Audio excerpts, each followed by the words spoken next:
సంవత్సరాల తరబడి government job కోసం వేచి చూస్తున్నారా? కేవలం 8 నెలల్లో మీ కల నెరవేర్చుకోండి. వెంటనే కింది నంబర్స్‌కి కాల్ చేయండి.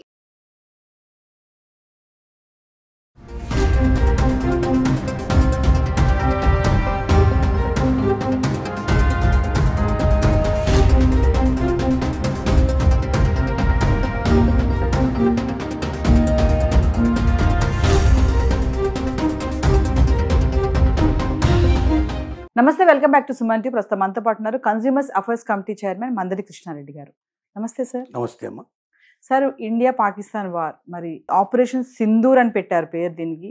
సింధూర్ 1, ఆపరేషన్ సింధూర్ 2 అంటున్నారు ఇప్పుడు. దీనికి సంబంధించి ఆ పహల్గామ్ ఇన్సిడెంట్లో ఎవరైతే ప్రాణాలు కోల్పోయారో వాళ్ళ కుటుంబ సభ్యులు కూడా, వాళ్ళ భార్యలు ఉన్నారు కొంతమంది, వాళ్ళందరూ కూడా చాలా కృతజ్ఞతలు, ఈ పేరు పెట్టినందుకు ఇవి మా జీవితాలు అని చెప్పి కూడా వాళ్ళు చెప్తున్నారు. ఏంటి సార్ అసలు సింధూర్, ఆపరేషన్ సింధూర్ అనేది ఎందుకు పెట్టారు? దాని యొక్క చరిత్ర ఏంటి? మోడీ గారికి ఈ విషయంలో మనందరం తప్పనిసరిగా అప్రిషియేట్ చేయాలి. ఎందుకంటే సహజంగా ఒక ఇంత పెద్ద యుద్ధానికి ఒక పేరు పెడుతున్నారు. ఈ పేరు ఏదో పెట్టుకోవచ్చు, రకరకాల పేర్లు పెట్టడానికి అవకాశం ఉంది. కానీ సింధూర్ అని ఎందుకు పేరు పెట్టారు? ఈ ఆపరేషన్ సింధూర్ ఎందుకని పేరు పెట్టారంటే,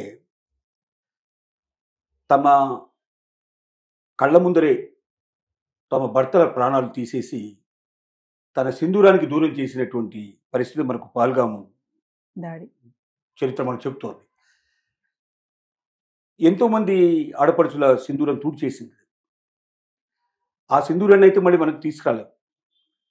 కానీ రక్త సింధూరాన్ని పూసి నీకు జరిగిన అన్యాయానికి ప్రతీకారం నేను తీర్చుకున్నానని ఒక దేశ ప్రధానమంత్రి దేశం తరపున ఇచ్చేటువంటి ఒక వాగ్దానానికి, ఇది సింధూరమే కానీ ఇది రక్త సింధూరం, మళ్ళీ ఆ సింధూరాన్ని తీసుకురాలేకపోయినా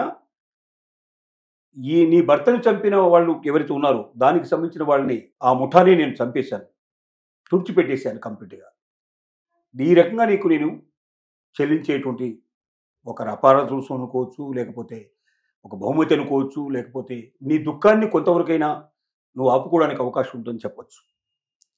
రెండోది, భవిష్యత్తులో ఇంకా ఏ తల్లి ఏ ఆడపిడుచు యొక్క సింధూరం పోకుండా కాపాడగలిగేటువంటి ఒక వజ్రాయుధం కింద ఈ ఆపరేషన్ ఉంటుంది. ఆపరేషన్ కన్నా ముందు, ఆపరేషన్ తర్వాత.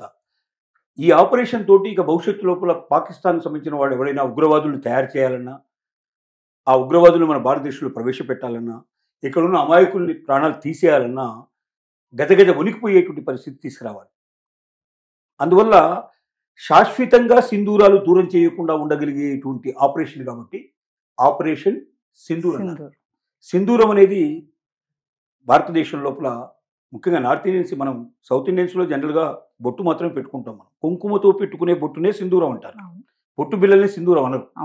చాలా మంది ఏం భ్రమపడతారంటే, నేను ఏదైతే బిల్ల పెట్టుకున్నాం కదా ఇది కూడా సింధూరం అనుకుంటాను. సింధూరం కాదు.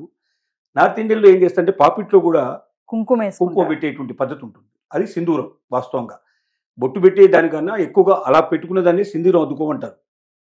ఆ తర్వాత బొట్టును కూడా అదే దాంతో చేస్తాం, కుంకుమతో చేస్తాం కాబట్టి కుంకుమే దాన్ని సింధూరం కింద పెట్టారు కాబట్టి సింధూరం కింద భావించారు. సో ఇది తరతరాలుగా కొన్ని వేల సంవత్సరాల నుంచి హైందవ సంస్కృతిలో ఒక భాగంగా వస్తుంది. అంటే తన భర్త బతికున్నాడని, తనకు పెళ్ళయిందని రుజువుగా ఉండేటట్టుగా ఆ భర్త ఎప్పుడూ ఆరోగ్యంగా క్షేమంగా ఉండాలని సింధూరాన్ని ధరిస్తుంది. సింధూరం సూర్యకాంతి సింధూరం మీద పడుతుంది. అంటే ఆ సింధూరం మీద సూర్యకాంతి పట్టడం వల్ల ఆ కోరికని భగవంతుడు నెరవేరుస్తాడు అన్న ఒక ఆశ, ఒక ఆలోచనతో పూర్వీకులు ఎప్పుడో ఆ సాంప్రదాయం నెలకొల్పారు. ఆ సాంప్రదాయం ప్రతిబింబించేట్టుగా ఆపరేషన్ సింధూర్ అని పెట్టారు. అసలు పాకిస్తాన్తో మనకు యుద్ధం చేయాల్సిన ఆలోచన కానీ అవసరం కానీ మనకు లేదు. అప్పటిదాకా ఎన్నోసార్లు వాళ్ళు కవ్వించారు, ఎన్నోసార్లు వచ్చారు. ఇప్పుడు మనకు బాంబేలో ఉండేటువంటి తాజ్మహల్ హోటల్ మీద జరిగినటువంటి సంఘటన మనకు తెలిసిన విషయమే. ఇక్కడ గోకుల్ చాట్ జరిగిన సంఘటన మనకు తెలుసు. లుంబిని పార్క్ జరిగింది. అంతకుముందు మనం అనేక సార్లు మన వాళ్ళ మీద అటాక్ చేయడం జరిగింది, మన యొక్క మిలిటరీని చంపడం జరిగింది కొంతమందిని. ఇన్నిసార్లు జరిగిన భారతదేశం అంత సీరియస్గా తీసుకోలేదు.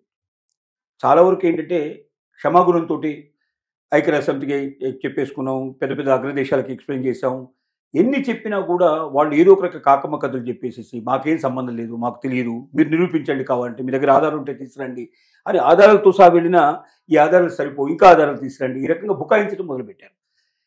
ఈ బుకాయింపులకు ఎక్కడో దగ్గర పరిసమాప్తం చేయాలి. ఆ పరిసమాప్తం చేసే సమయం వచ్చిందనేది భావించడం జరిగింది. అప్పటికన్నా ఇప్పుడు మన మిలిటరీ చాలా స్ట్రాంగ్గా ఉంది. చాలా అన్ని రకాలు కూడా త్రిభుజ దళాలు కూడా మనకు బాగా ఉన్నాయి. ఇటు వాయుసేన చాలా బాగా ఉన్నది, అలాగే మనకు జలాంతర్గాములకు సంబంధించినటువంటిది కూడా మనకు బాగా ఉన్నది, అలాగే మనకు పదాతి దళాలు కూడా బాగా పనిచేస్తున్నాయి. కాబట్టి అన్ని వైపులు ఉన్నది. కావాల్సినంత మందుసుండు సామాగ్రి ఉంది మన దగ్గర, కావాల్సిన ఆయుధాలు మనం కొనుక్కోగలిగాము, రాకెట్లు కొనుక్కోగలిగాము, లాంచర్లు కొనుక్కోగలిగాము, అన్ని వైపులు మనం బలంగా ఉన్నాము. పాకిస్తాన్తో పోలిస్తే మనం కొన్ని వందల రెట్లు మనం చాలా బలంగా ఉన్నాం. మన దగ్గర 16 లక్షల చిల్లర మనకు మ్యాన్ పవర్ ఉంటే వాళ్ళ దగ్గర ఉన్నది ఓన్లీ 4 లక్షల కన్నా ఎక్కువ లేదు. అంటే వాళ్ళతో 4 times మనం ఎక్కువ ఉన్నాం. అలాగే మిగతా అన్నింటి విషయంలో కూడా మనం వాళ్ళకన్నా చాలా డామినేటివ్ పొజిషన్లో ఉన్నాం.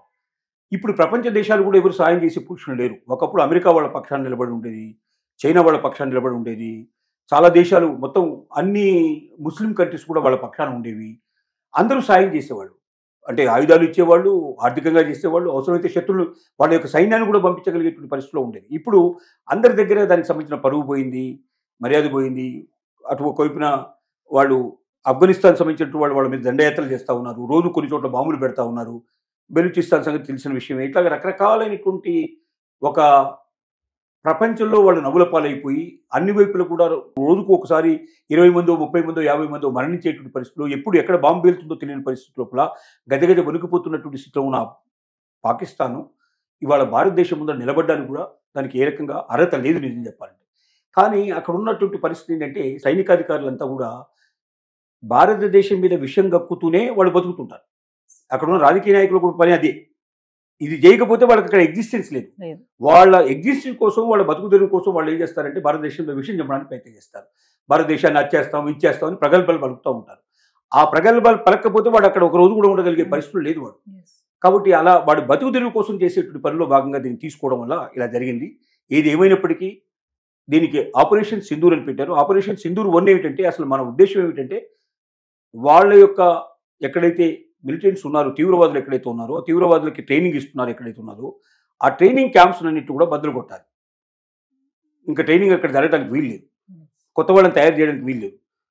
ఆ టోటల్గా తీసేసి దాన్ని ప్రపంచ దేశాల ముందర పెట్టేసి ఇక భవిష్యత్తులో మళ్ళీ పాకిస్తాన్ దాని జోలికి వెళ్లకుండా చేయాలన్న భావంతో మాత్రమే ఆపరేషన్ సింధూర్ ప్రారంభించారు. కానీ అది ఎలా తయారైందంటే మనం కొట్టేసి వచ్చిన తర్వాత వాళ్ళు కాంప్రమైజ్కి వచ్చేస్తారు, కాంప్రమైజ్ చేసేసుకొని ఇక భవిష్యత్తులో చేయమని చెప్తారని అనుకున్నారు. కానీ వాళ్ళు అలా చేయకుండా ఏం చేశారంటే తిరగబడ్డారు. నిన్న రాత్రి వాళ్ళు తిరగబడ్డారు. ఈ తిరగబడ్డ ఫలితమే ఇప్పుడు ఆపరేషన్ సింధూర్ 2 కింద మారింది. మొదట జరిగింది సింధూర్ 1, ఇది సింధూర్ 2. ఇది కంటిన్యూషన్ అన్నట్టు. ఇది పరిస్థితి. Thank you sir.